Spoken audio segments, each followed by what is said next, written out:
The U.S. men's national team is about to play a friendly against Bosnia and Herzegovina. It is the culmination of this December camp that we've been waiting for so long, where a lot of young and new players are being integrated into the squad. It's a camp that Coach Greg Berhalter said is one that he wants to see if there's new talent that he can bring in to the 23 as we embark on the second half of World Cup qualifiers. But I got to be honest with you guys, this isn't really a game that I've been super interested in, because it definitely feels like, like whenever you're watching your favorite TV show and all of a sudden they do an episode on like a side character or like a flashback or something like that doesn't have anything to do with the plot. I don't feel like this game is going to have a lot of impact on the U.S. men's national team going forward. That being said, there could be some standout players that eventually join the U.S. men's national team. And I have brought on Jake from FifAmerica to kind of talk me down from this and explain to me why this game is actually more important than I'm letting on. Jake, how are you doing right now, man?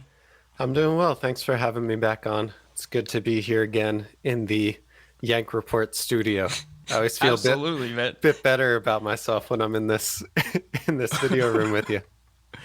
So I just led off with this idea that this game is kind of, we've been tied up in World Cup qualifying for the last few months, and it's one of those things where we're hanging on every moment of every game, and it's just so important. And then all of a sudden we get this respite where we're bringing in a lot of new players. There's some guys like Aaron Long and Jordan Morris who are returning from injury.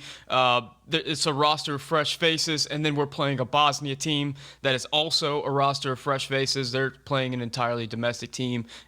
I don't think that any of the players that were part of European qualifying are going to be on this Bosnia roster. It's like a total experimental thing. So it just feels like a kind of a pickup game, like a kickabout that the U.S. men's national team is engaging in. But there are some things that we're going to be able to grab from this and move forward. So what are you looking forward to about this game? Yeah, and maybe I won't completely talk you down from the ledge because I'm not there yet at the point of being super excited about this game, but I do think there are a lot of things to be excited about why this game can impact us down the road, impact World Cup qualifiers, impact the team that goes forward.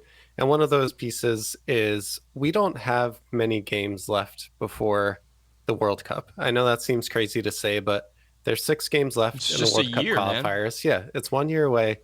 6 games left in World Cup qualifiers. We'll probably play some games in the summer. And then before you know it, we have our 30 players getting whittled down to 23. And we might play a few games before the World Cup, but that roster is already set. So if you take that all into account, this is one of maybe a dozen games before the U.S. embarks on their World Cup journey.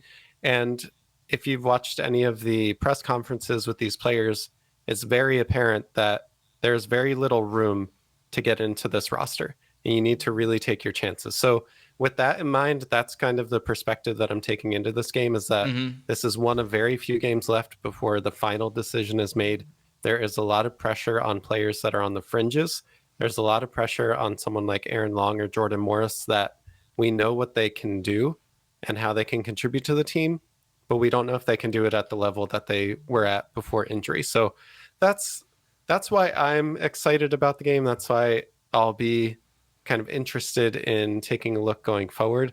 But I'm not going to sit here and say and completely BS that, I'm looking forward to this as much as the World Cup game, World Cup qualifying game. But there are storylines to be intrigued about. There are It's one of reasons those to watch. Yeah. like an hour before the game, I'm gonna be fired up, and get into it. But like right now, I'm also kind of silently protesting because I made a video and I've been talking a lot about this idea that it is way easier for fringe MLS players to get into the national team than fringe European-based players, especially ones that aren't playing in top leagues for top clubs. Like we look at the defenders,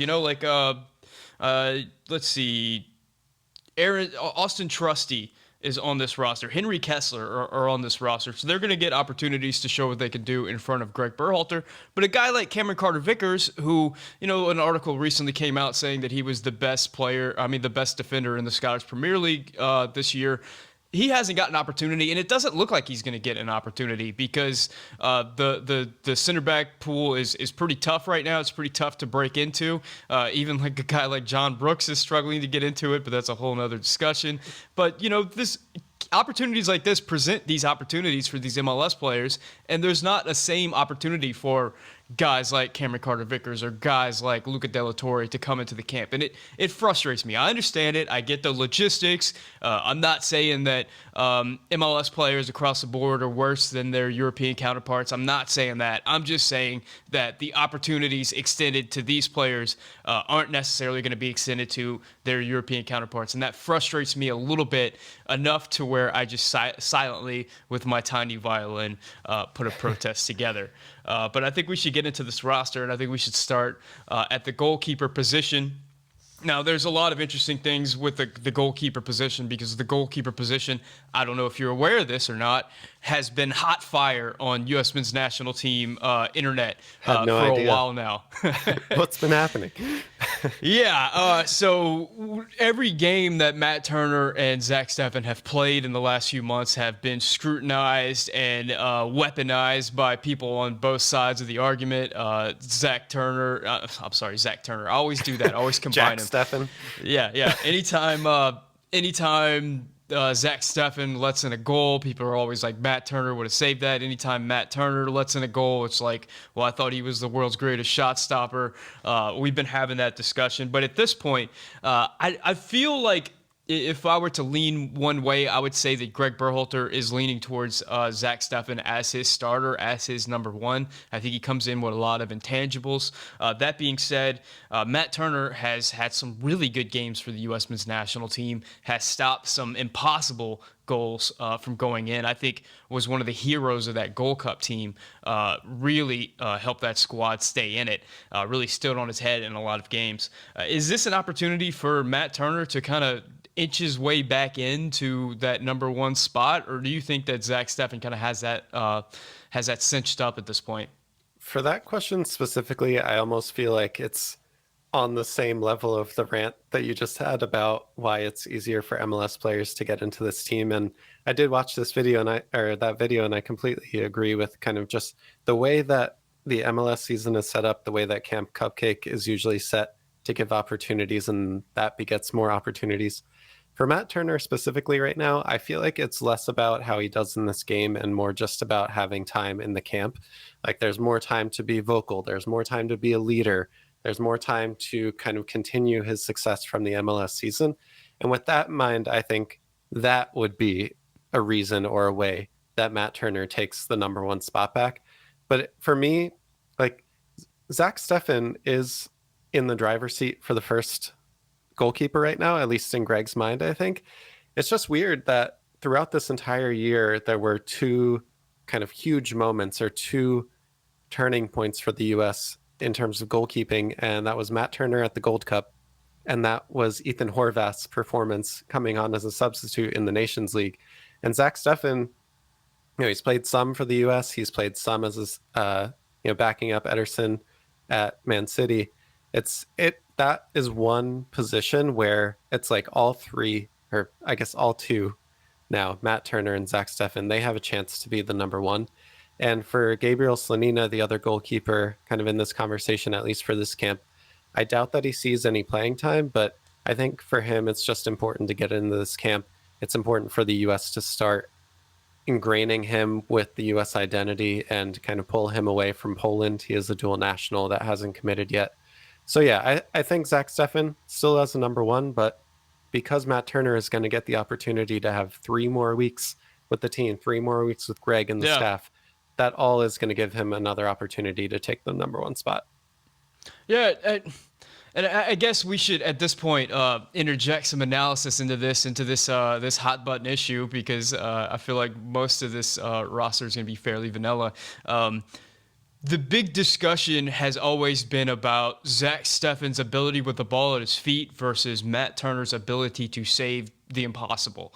And of course, everybody points back at that Jamaica goal that was just incredible. And, Zach Steffen didn't save that. And the thing is, Could Matt Turner have saved that? I don't know. The thing about Matt Turner is he saves impossible goals. So it's hard for anybody to say that Matt Turner couldn't have saved that because, I mean, I can't. What was some of the saves in the Gold Cup were just like unbelievable. And that's sort of his MO, that he does the impossible but is terrible with the ball at his feet. But I think that there's more to the story. I've been saying this. I think that if you look at this roster across the board, and especially this roster as we move forward, there's more and more and more and more youth getting interjected into this roster. And some of the older players are either falling out because better players are coming through, or in a case like a John Brooks, you know, love him for his ability on the ball and his defense and everything that he brings to the table, but he's not really a leadership guy. That's never been his MO. It's not his MO with club. It's not his MO for country. And I think that Greg Berhalter does see Zach Steffen as a guy who is a leader, as a guy that the players look towards. It's a guy that the players talk about in interviews as a leader on this team. He's a coach on the field. You can hear him during the games being very vocal with the back line. So I wonder if there's a trade-off there, although Matt Turner does bring some incredible things to the table, if Greg sees that ability to just put in a leader somewhere in the squad, because as we look forward, I mean, your leaders are going to be 23, 24 years old, you know, whenever we get to the World Cup, guys with not a ton of experience. Zach Steffen can kind of step into that role and be that guy. Yeah, and if you think about Greg's past before he was the U.S. men's national team coach, Zach Steffen hasn't always been a Man City goalkeeper. He was Greg's goalkeeper in Columbus. Yeah, that's a great point. I think like we're discounting the amount of time that Zach has actually spent with Greg, spent time in his system. We're now moving to a point where the 4-3-3 is kind of the way that we go out to play each game. But we could easily see, you know, a 3-4-3 in attack where Tyler Adams drops between the center backs, similar to how Will Trapp would do in Columbus. And if you're Zach Steffen and Greg Berhalter, you already know exactly how to play with that defensive line, no matter how flexible you want to make your 4-3-3. So I think there are many advantages to continuing to play with Zach Steffen and Matt Turner. Like, these are good conversations for fans to have, because it's great to have two very capable players, especially in the goalkeeping position. I do think we talk about that Jamaica goal, that Antonio goal was insane. I personally don't think Matt Turner saves that. And at the same time, in the reverse fixture, one of our goals started directly because of a very aggressive pass that Zach Steffen made out of goal and led to one of our goals. So as much as you can argue, like, yeah, goalkeeper's first job is to stop goals from going in your own net, he is also an offensive weapon or a way for us to keep possession. So I think it's good because we have two very competent options. I just think right now Zach Steffen is still in that number one spot, at least in Greg Berhalter's mind. Yeah, and we'll wrap it up with this. The thing that frustrates me about this discussion is so often whenever you're comparing two players, one player being good does not make the other player bad. Just because Zach Steffen has a great game does not make Matt Turner bad. Just because Matt Turner has a good game or a bad game doesn't do anything to Zach Steffen. These are both two very competent, very good goalkeepers, and it's a good thing that we have both of them heading into the end of World Cup qualifiers and potentially the World Cup. We shouldn't be like beating one down just to raise the other one up. They can both be very good, very competent players. I think we should move on to the defenders. I think two of the most exciting names coming into this camp, looking at this roster, were defenders and Jonathan Gomez and Kevin Paredes. It looks like Kevin Paredes has gotten an injury, so he will not be participating, which is frustrating for me because he was one of my favorite players to watch in MLS this season. And of course, if we look at this roster as a whole, some of the weak points that we have are the 8 position, the left back position, and the striker position. So having those two players potentially competing for that left back position would have been exciting. But looking at this defender list, what kind of jumps out at you? What are you kind of excited about as we get into this this friendly game against Bosnia? Herzegovina. I think one piece for me, the Jonathan Gomez conversation is really intriguing, mostly because we've already lost, our other right back to Mexico. Julian Araujo has committed. He's gone and played. He played well for Mexico in Yeah. their exhibition. Jonathan Gomez is an extremely important part, or could play an extremely important part in our journey going forward. And as much as Anthony Robinson has had incredible, like lights out games for the US, he's also had games where he's shown us that the left back position is still vulnerable. That if someone could come in and be lights out every game or be like an 8 or 9 out of 10 every game, then maybe we should go with them instead of Anthony. So I think for Jonathan Gomez in this camp, it's almost the same conversation as Gabriel Slonina. Like get him in, get him ingrained with the guys, have him, buddy up with whoever it is. The fact that Ricardo Pepe, Jesus Ferreira are here are two players that chose the US over Mexico. And Ricardo Pepe is kind of one of those players that is reaping the benefits of choosing the US, getting the starts in the World Cup qualifiers at 18 years old. I hope that that does something to the psyche of Jonathan Gomez being in this. We mentioned that Paredes got injured. I don't know the situation around Jonathan Gomez, but apparently he's going to be leaving to go to Real Sociedad, his club team that he's being sold to before this game starts. So in our left back position, maybe it's Brooks Lennon, maybe it's George Bello that starts at left back. That's a long way off from what I thought I was going to be watching with Kevin Paredes and Jonathan Gomez. But either way, I think the fact that we also have another USL player, Kobe Henry, in this team is really great to see just from a youth development perspective. It's been a long time since it's kind of been this progression of MLS was a poor enough league that good young players could get lots of minutes. Now you need to be a really quality young player. Now you need to be at the level of Kevin Paredes or Caden Clark or Cade Cowell to get those minutes in MLS. The fact that someone like Jonathan Gomez or Kobe Henry can now get that playing time and get that development in the USL and even be sold to a La Liga team is really good news for the US. The last thing I'll point on in the defender group, Aaron Long coming back. Yeah. I think we all are just forgetting. It's fine because it's a recency bias, and I completely understand. But a year ago, Aaron Long was our starting center back, and he was the captain of the team. I want to see how Aaron Long can come back and if he can get close to the form that he was in. There was a point where Liverpool had a center back kind of freak out. They had Virgil van Dijk was injured, and they were looking for someone to come in and close the gap on loan. Aaron Long was in the discussion. They went with Kabak from Schalke at the time. But that's how good Aaron Long can be. And so I'm hoping this game can do something to reignite that fire for him. Yeah, we've seen Miles Robinson step into that role and just be phenomenal. But if you look at Miles Robinson's player profile and compare it to Aaron Long's player profile, they're very similar. Very tall, dominant in the air players who were very fast, very athletic, very good at last-ditch defending type of things. Competent with the ball at their feet, not great. I'm curious to see whether Aaron Long is as good as Miles Robinson with the ball at his feet or not so good. It's we haven't seen him play, and we certainly haven't seen him play with this iteration of the U.S. men's national team in a long time. So that's going to be, how he comes back from that injury. That's a tough injury for a player that relies so much on explosion and athleticism. It's going to be interesting to see moving forward how that works, especially with a center back grouping for the national team. That's really, we got 4 guys that have played pretty well, that we're pretty happy with moving forward in World Cup qualifying. So can Aaron Long crack that group? It's going to be interesting. Now I want to go back to this left back position. You mentioned that Anthony Robinson has been a little bit shaky.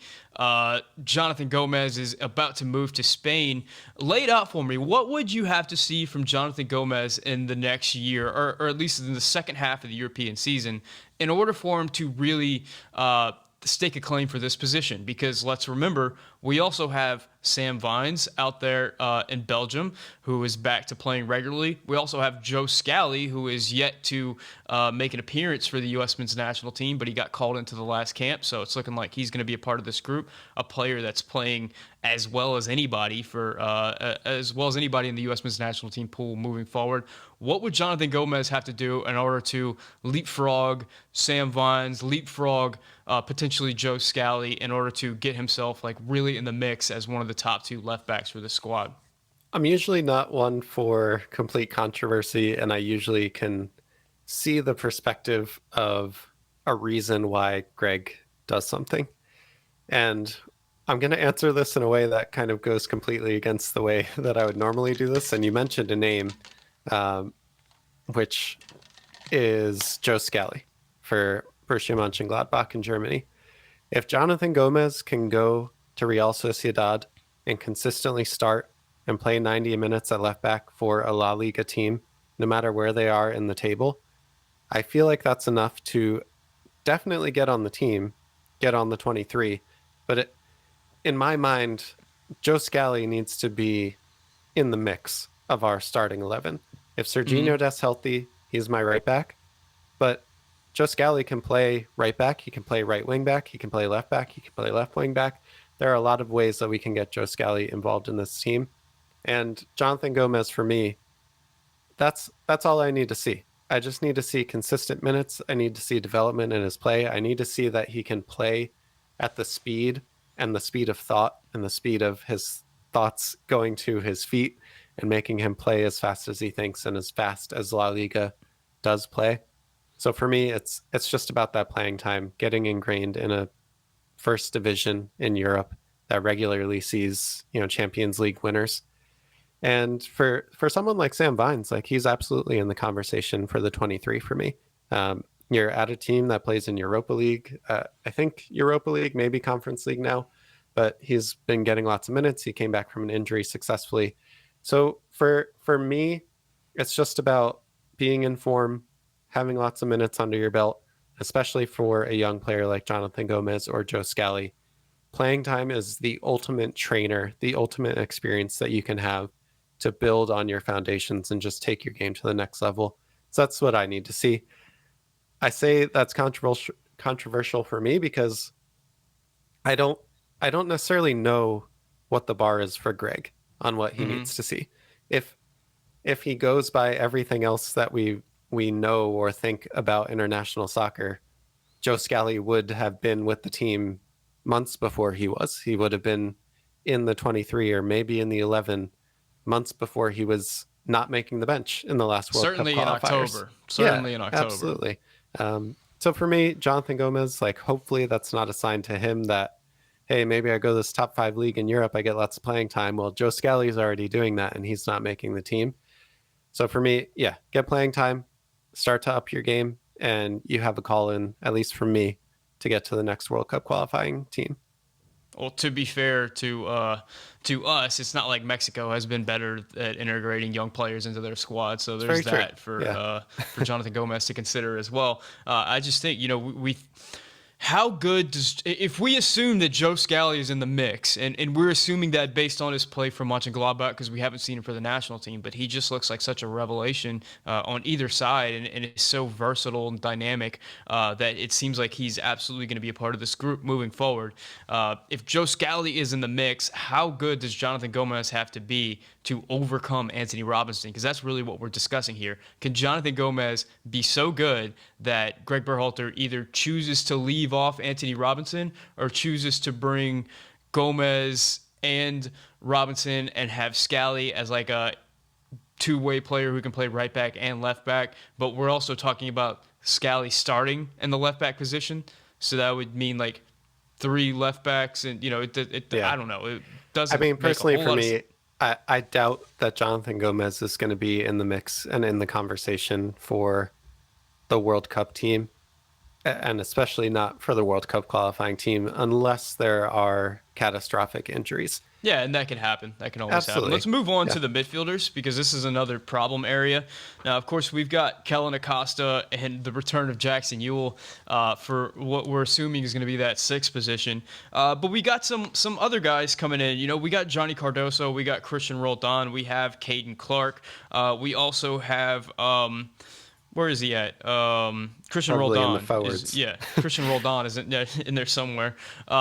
So we've got some interesting eights that are going to be coming in. Of course, the eight is a trouble spot for the U.S. men's national team. We've got the MMA midfield that everybody's very excited about, but beyond the MMA midfield, it's a question mark. We saw in the game against Jamaica where Jean-Luc Abusio played in that eight position. It was a fall off certainly from Weston McKennie, and maybe that's a little bit unfair to Jean-Luc Abusio, particularly in his first World Cup qualifying start.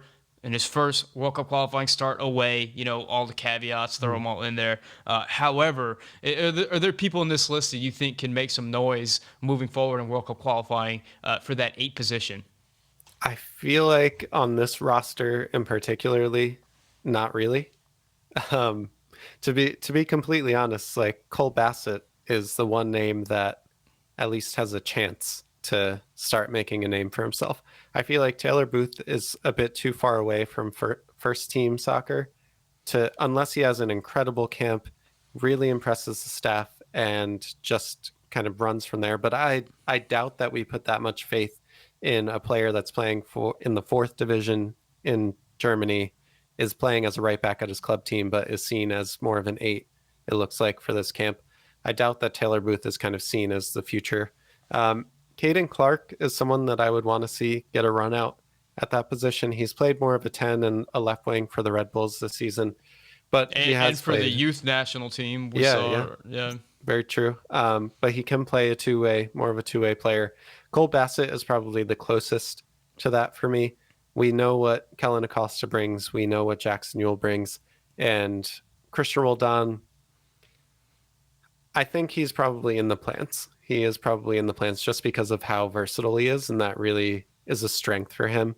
Johnny Cardoso is going to be played and tried out at the six to just figure out if we have anyone kind of comparable to Tyler Adams. And you know me, I love to try and scout players, watch some highlights, see if I can figure out anything about these young players. And Johnny Cardoso didn't necessarily pass the eye test for me in terms of if he could be at that level.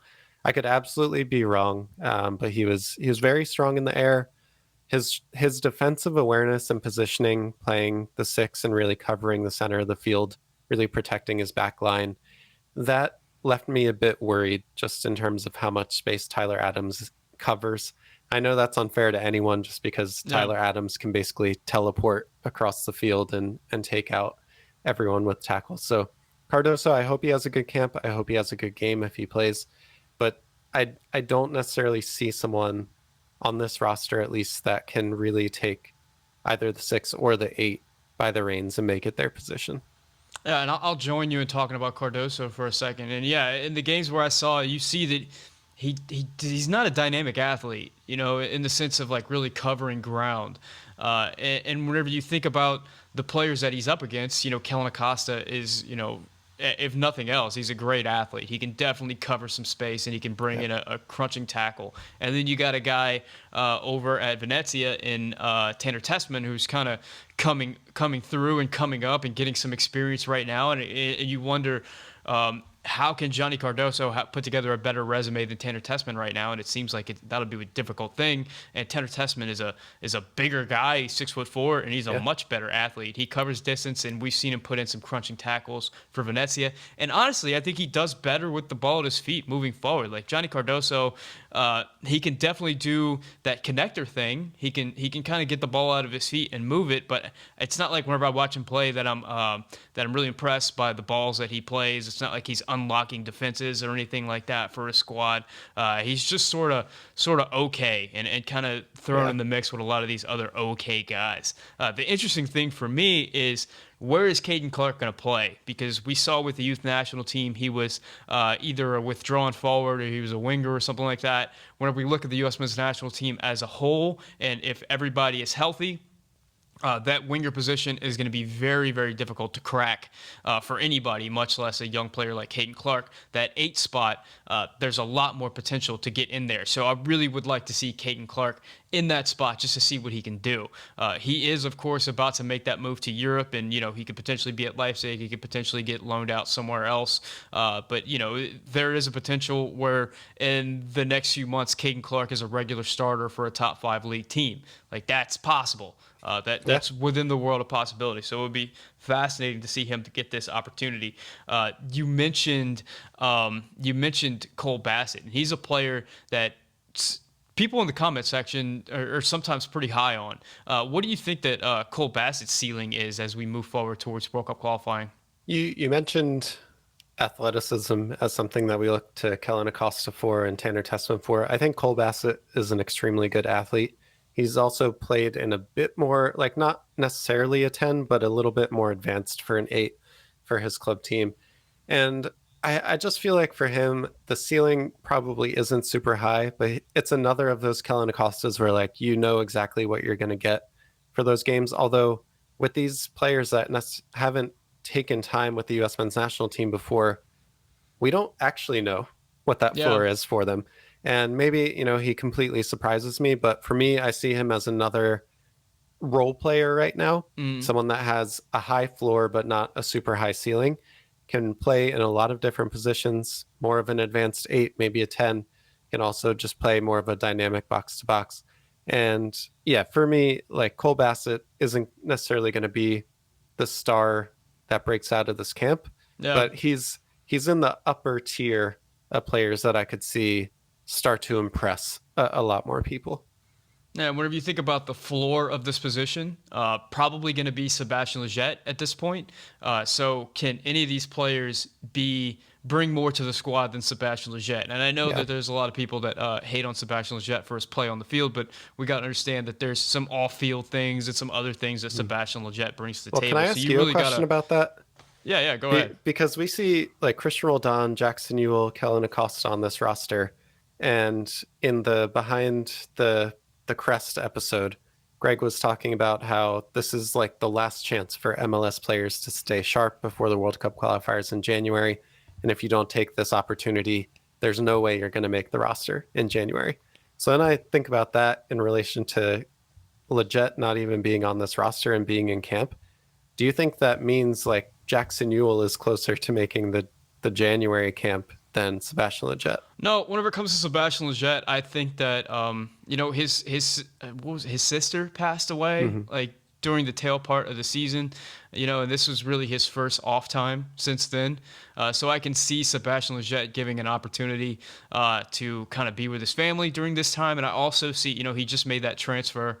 So I wonder if that had something to do with it as well. I think Sebastian Lletget, he's one of those players that's had a ton of caps under Greg Berhalter, been a part of just about every squad that Berhalter's put together. So I think that he's in the camp of Greg doesn't really need to see more from him right now. And it really is about seeing more players. He knows what Lletget brings to the table and knows what his floor and his ceiling are and is interested in seeing other players. I have a feeling that Lletget's going to be one of those players that joins the roster after this camp. So I don't think that Lletget really needs to be in there fighting for his spot. I think that Greg knows what he brings to the table. I don't think it's quite like that. And he did mention Daryl Dike was a player that's not a part of this roster that he wanted to give rest to. So there are players that fit in other. In other roles, it's not necessarily everybody's fighting for their spot. Like Miles Robinson isn't on this roster. There are some guys who could have been here that weren't. But I do wonder whenever we look around the world, Luca De La Torre is that guy that has been beating on the door to get into this roster. We wonder, is he going to eventually make a roster and Lletget gets left home? Is Greg, it feels like Lletget is going to be moved on from at some point during World Cup qualifying. There's just too many players that are scratching at that position, especially whenever everybody gets healthy and you had that potential of having Gio Reyna cover at that 8 spot. It just introduces a lot of more options to the squad. So it does seem like Leggett is on his way out. It's just a question of when at this point. When is somebody going to step up and kind of force their way into that discussion? But I don't think that him being left out of this roster right now necessarily means that it's right now. But let's move on from the midfield. We can move up to the forwards. We got some interesting players being brought in here. Of course, the headliner is going to be Ricardo Pepe, the star striker who's supposed to be making a big transfer to Europe for big money in this transfer window. That's kind of yet to be seen, but I have a feeling that it's going to happen. Some other notable players include Cade Cowell, the large, fast young player from San Jose that had a big season in MLS. Jesus Ferreira is also on this list, a player that was brought in as a second striker for last World Cup qualifying, and the return of Jordan Morris. So Jordan Morris, a lot like Aaron Long, was a big part of the national team, a big contributor to both goals and assists, gets the big injury. Since then, a lot of players have stepped up.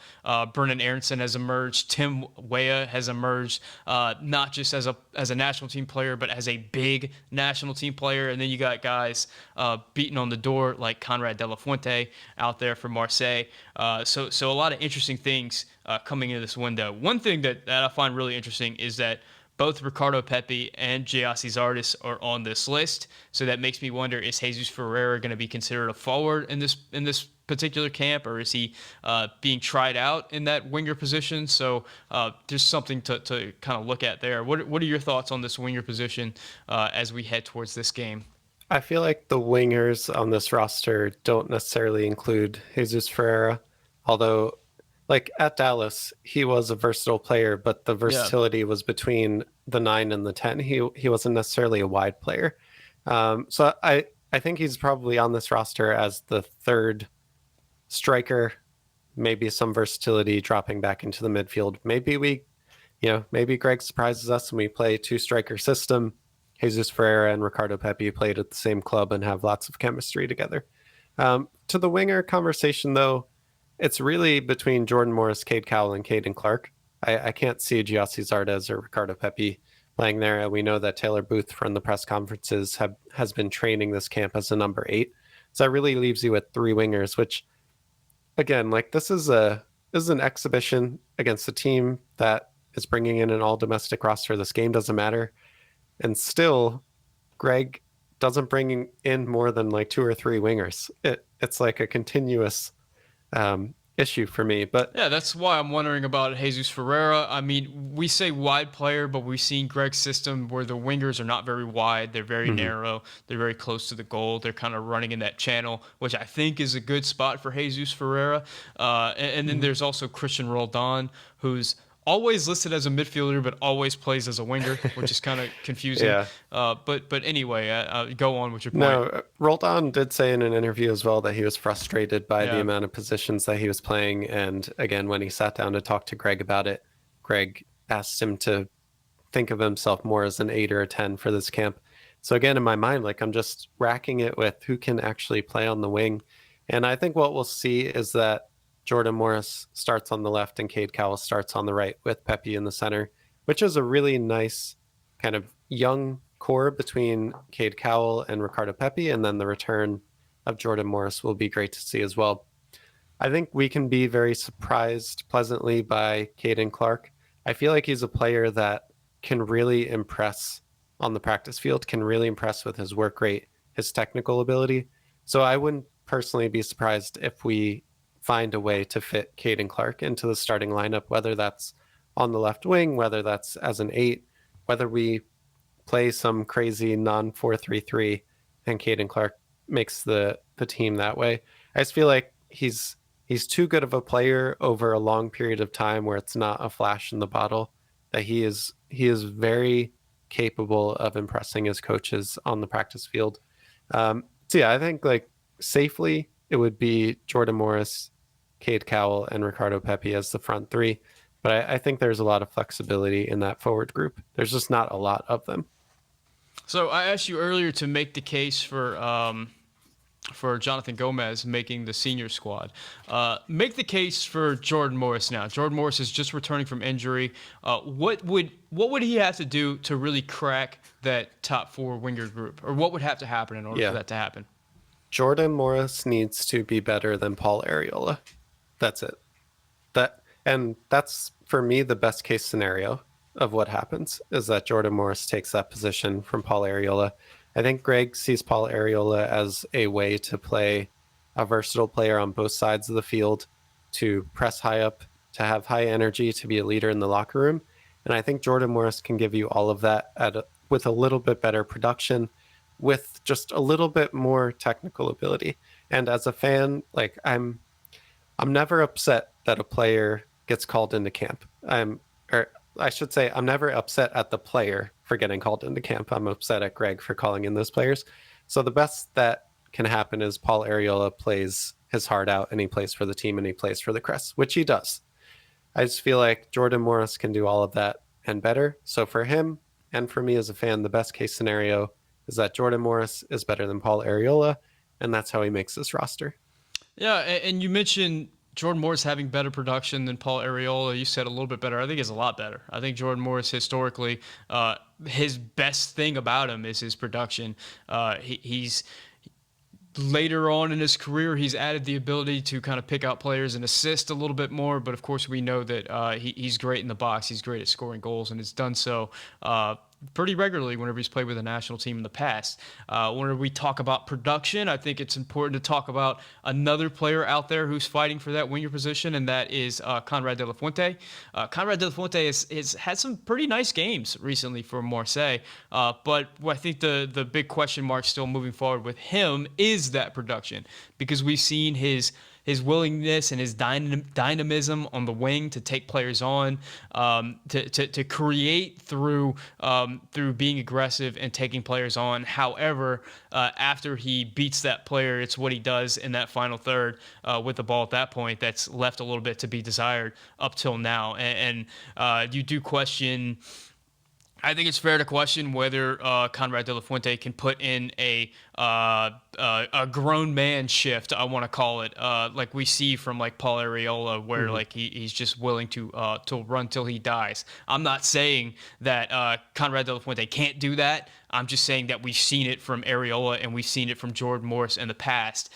We haven't. I don't know that we've seen it from Conrad de la Fuente, so that's another addition for them, I think, in Greg's mind. But do you think that Jordan Morris can? Where do you see Conrad de la Fuente in this mix? Yeah, that's another player where it's like the fan group that pays very close attention to all of our players abroad are screaming on the rooftops for Conrad de la Fuente and Luca de la Torre to be included in these teams. And I think it's another one of those storylines where it's easier to provide opportunities to not even similar players, just players that can play in the same position, to see them more in camp and to know what you're going to get out of them. So I think in that respect, where I'm seeing the coach's perspective is that he's going to call in a guy, we've talked about this before, that he knows he's going to get a 7 out of, instead of Conrad de la Fuente, who might give you a 4, who might give you a 10. And at this point in his career, he kind of has like a young Timothy Weah syndrome when he was at PSG. Like he would have 1 or 2 goals a season.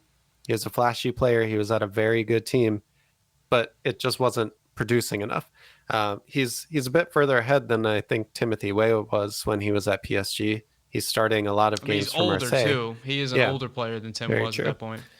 So for me, it's more of just like, I think that production would do a lot of good for Conrad in the conversation for Greg and who he's going to call in. I think without those assists and those goals and those contributions to his team at Marseille, it's going to be difficult for Greg to call him in and make the case over someone like, if Jordan Morris can get back to his old self, Jordan Morris or Paul Arriola. It's one of those cases where you're harmed and you're hampered by not having a lot of face time with the coach. And, put it any way you want, not having a lot of production at your club isn't going to do you any favors getting called into the national team. Yeah, I think fans do do go a little nuts for like the highlight tape moments, especially whenever a player is able to produce a moment that's like really really nice, where they're able to dribble a player or something like that, and look really really good on YouTube or something like that. But whenever it comes to like that full 90 minutes, I think that's what Greg is really looking for. And whenever you listen to his comments after games, like I remember specifically after one game, he was a bit critical of Ricardo Pepe about his pressing, that he wasn't pressing with the team, he was pressing on his own.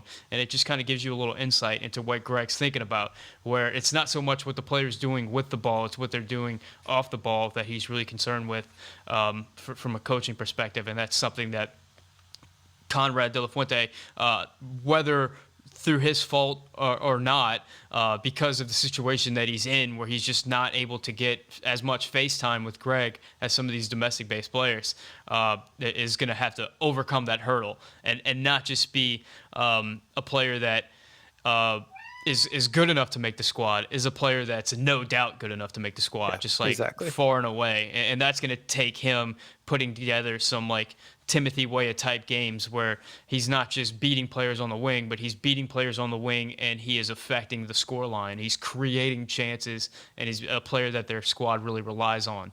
And that could happen. That could happen in the next few months for his club. He seems to be growing in confidence. To start the season, he was getting a lot of minutes, and then there was like a lull where he wasn't getting many minutes. And I think, to be fair, just like you said, that came down to games where, you know, he put together a 9 out of 10 game followed by a 4 out of 10 game. I think that's very fair to say, and considering he's a young player just getting his first professional minutes, I think that's fair. But just like we talk about this a lot, you know, the clock is not on his side right now. We've only got a year left. Greg is kind of finalizing things. It's going to be difficult to break into this roster moving forward. So the time for Conrad de la Fuente to really put it together and show it is right now. Let's move on to the striker position. It looks like Ricardo Pepe is going to be heading to Europe. He's the much ballyhooed striker for the U.S. men's national team. He came in at just the perfect time, a time whenever we needed somebody to just do anything at the striker position, and he did something. Now, there's been a lot of detractors lately saying that in the final part of the MLS season, he kind of fell off with his goals, but I think still he's far and away the most competent striker that we have in the pool right now. I have a feeling he's going to be starting this game, but do you see like where do you see the striker pool right now? Do you think that Zardes or even Ferreira have a big opportunity to be a part of this group moving forward? I think they both do. I do think Ricardo Pepe is going to start this game. He deserves it, first and foremost. And I also think in terms of our goals for this camp and for this game, the first is to try and find those fringe players that can start to make a name for themselves and become a larger part of this team. The second goal is to keep the players that are MLS based but will be a part of the January camp fresh. And Ricardo Pepe is kind of number one on that list. So I do think he plays and gets a good amount of playing time in this game. Gyasi Zardes for me is like the clock that never breaks. He is just a constant in the U.S. men's national team conversation, and for good reason. Like, he scores a lot of goals, no matter if it's with his face or it hits off him. Like, it doesn't matter. He scores goals, and I think a lot of fans are at the point with someone like Josh Sargent where we see every intangible tool that you would want in a striker except for scoring goals. So it's kind of like the opposite conversation when I think a lot of fans think about Gyasi Zardes is like, he looks like a goof. He doesn't look like the best soccer player when he's on the field, but he puts the ball in the net. So how do you feel about that? So I think for Gyasi Zardes and Ricardo Pepe, that same conversation of like, they are in the top 4 or 5 strikers in the group. I think Jesus Ferreira needs a few injuries to other people to really be set in that. But this, again, is another opportunity for him. He had 2 goals for the U.S. last year. He was part of that last World Cup qualifying camp where he got some game time. We don't have a ton of 9s that are producing for us right now. So now is the time to stake your claim on that position. Even Ricardo Pepe, like you said, he kind of did fall off, at least in terms of his goal production in MLS towards the end of the season. So I feel like striker and center back are 2 positions that have a lot of room for people to step in. And it's also very form-based especially striker, is a very form-based position that you want. Someone that's scoring a lot of goals, someone that's very hot and streaky and is on that hot streak at that moment when you call them in and put them into the game. That's who you want in front of net playing striker for you. So I think all three of them have uh, good personal goals to reach for in this camp. I just think Ricardo Pepe, his main goal is really to stay sharp and get fitness, whereas Giassi Zardes and Jesus Ferreira need to show a bit more. Like, if they score a few goals, that will do a lot for them. Whereas if Ricardo Pepe trots out for 60 or 70 minutes, gets some fitness, he's going to be in the January camp anyway. Yeah, I agree. No, there is the scary thing that could potentially happen is that Ricardo Pepe gets that transfer and he gets Brian Reynolds. I'm going to use Brian Reynolds as a verb as a player. I need you to define ballyhooed for me if you have a dictionary. I think ballyhooed's like a Southern Civil War era term. Anyway, yeah, so Brian Reynolds is a player that's on this roster that we didn't mention at all. Potentially going to be the starting right back for this squad. But it is possible that Ricardo Pepe gets a transfer. He goes to some big team and he's just not in the plans, and he gets isolated and just gets put on a shelf for the next 6 months, and then we're right back into that tumultuous striker who's going to play striker situation that we've been in for a long time. So I'm very high on Pepe right now, but it is possible that we're stuck again. A lot's going to be riding on this move for Ricardo Pepe. If it does happen, where does he end up, and what kind of situation is he going to be in moving forward? Yeah, I'd agree that, Giassi Zardes is probably the floor at this position. We're all waiting for Josh Sargent to do much of anything. I think I put out a tweet this weekend after Josh Sargent's game for Norwich against Manchester United, where a lot of people were very high on Josh in that game because, he did all the intangible things. He was defensive. He was, whatever. But Josh Sargent's going to be defined by his production in the final third. He's an attacking player. And ultimately, all attacking players, whether you're playing in the wing or you're playing at the forward or whatever. I mean, we want him playing at the forward, but he's not right now. He's playing outside. But ultimately, it's going to be, what are you doing in the final third that is helping your team win? And right now, Josh has looked, he's looked fairly, I think, incompetent in the final third is a great way to put it. I mean, there was one game where he had Pookie put him in, he was about 7 yards out and he kicked the ball right into his plant foot. I mean, that was very frustrating. In the last game against Manchester United, he stepped on the ball and fell down.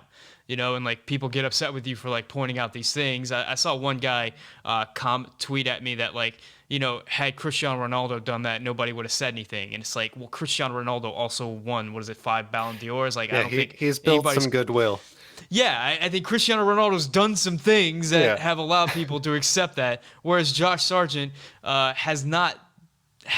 And what is it, 3 or 4 professional seasons at this point, it's been the same story where he's a striker that's really good in the middle third, but in that final third just hasn't been putting it together, and he just has to. He has to.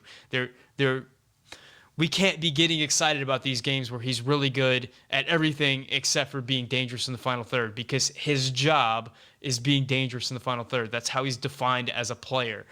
So that something has to change moving forward, whether that means him going to a lower division or a lesser team or something like that, and just getting his groove back somehow, some way. But if he's going to make his living as a attacking soccer player, a professional attacking soccer player, he's got to impact the game, impact the scoreline somehow, some way. Yeah. I mean, if he was Mitrovic on Fulham and had 15 goals in the championship, we'd all be singing hallelujah. And he's our starting striker, no question. So yeah, I completely agree with that line of thinking. And he hasn't made the best of his situations. You mentioned some almost clown-like behavior.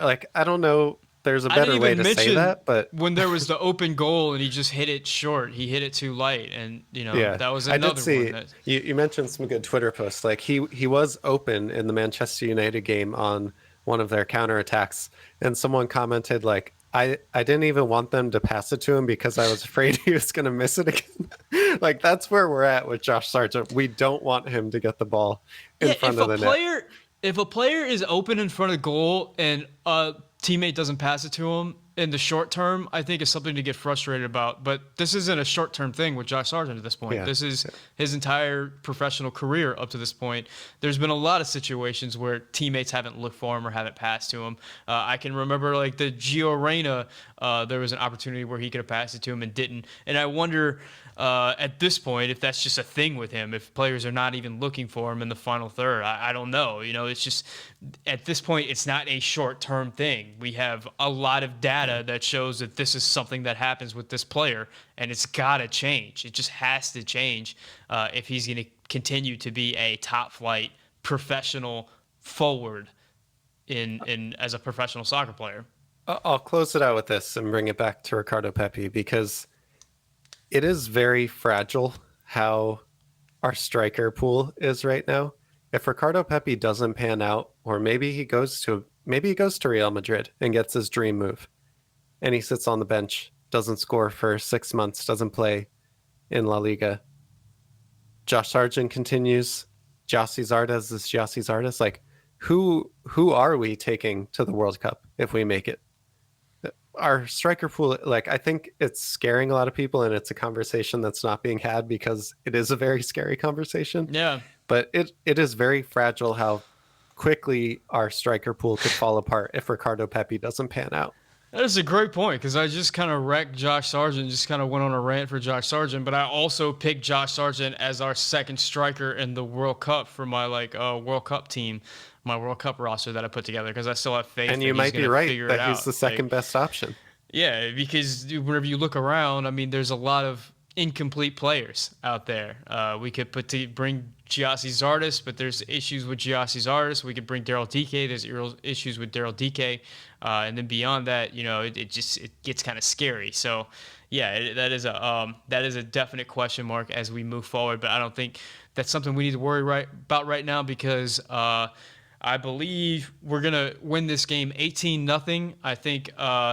I think Ricardo Pepe is going to have a brace. I think both of them are going to be beautiful balls set up by Caden Clark, who's playing in the 8 role, who's just going to be all over the field, bossing the game, just dictating passing, just creating in the final third for us. Jordan Morris is going to have a brace himself, a really nice return game for Jordan Morris.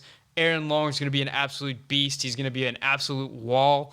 Brian Reynolds is going to come through and make everybody wonder what Jose Mourinho has been thinking about, because he's just absolutely fabulous. Like Dani Alves out there running up the sideline. You know, it's just going to be the greatest game. It's going to be the best of all worlds, and we're all going to be very happy about it. We're going to make comps about it that we're all going to talk about for the next few months. It's just going to be the greatest thing ever. Right, Jake?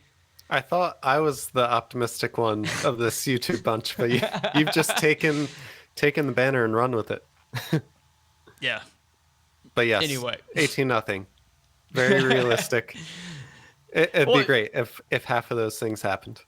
Yeah, I mean, what is your best case scenario for this game? 4-0. Like, But specifically, what do you want to see players do? Where do you want to see them line up? I want to see Aaron Long make a very long sprint without any hesitation. I want to see Brian Reynolds be like Dani Alves. I want to see who else? I want to see Caden Clark on the field and see what he can do with a U.S. men's national team around him. And I want to see Ricardo Pepe get some goals. That'd be top 4 for me. Yeah, I think that's about the best we can hope for at this point. Jake, thank you so much for coming on. Can you take a second to shout out your content and tell people where they can see more of you? Sure, yeah. Hi, my name is Jake, obviously. Channel is FifAmerica. I talk about the U.S. men's national team. I am currently living in London and somewhat unrelated, but working towards my UEFA B coaching licenses. So I really love to take those compilations, break them down with some tactical analysis. And if you want to see more of that, make sure to come on over to the channel. It's very similar to Sam, very optimistically minded, pragmatic, try to just think about what can actually happen in these games, what's realistic to happen. And if you want more people to talk about the U.S. men's national team, come on over. Guys, thank you so much for hanging out and talking about, or to listen to us talk about this game. I will say one programming note is my family is doing extended family Christmas this weekend on Saturday, and I don't think my mom would be cool if I left to go to the studio to record a post-game video. Just bring her. We all want to meet Mrs. Stokes. Yeah. I'm probably, if anything, I'm probably going to do a video from her house after the game because I'll probably be over there. So that'll be exciting, and maybe she will make a cameo. She doesn't know anything at all about the U.S. men's national team or soccer. She probably doesn't know what offsides is, anything like that. But she might make a cameo as well. And I got it there. She has a bunch of dogs, so it might be like your house where the cats kind of run free. Anyway, guys, thank you so much for watching. Please hit that subscribe button if you haven't already. Hit that like button. My name is Sam, and for Jake, this is the Yake Report.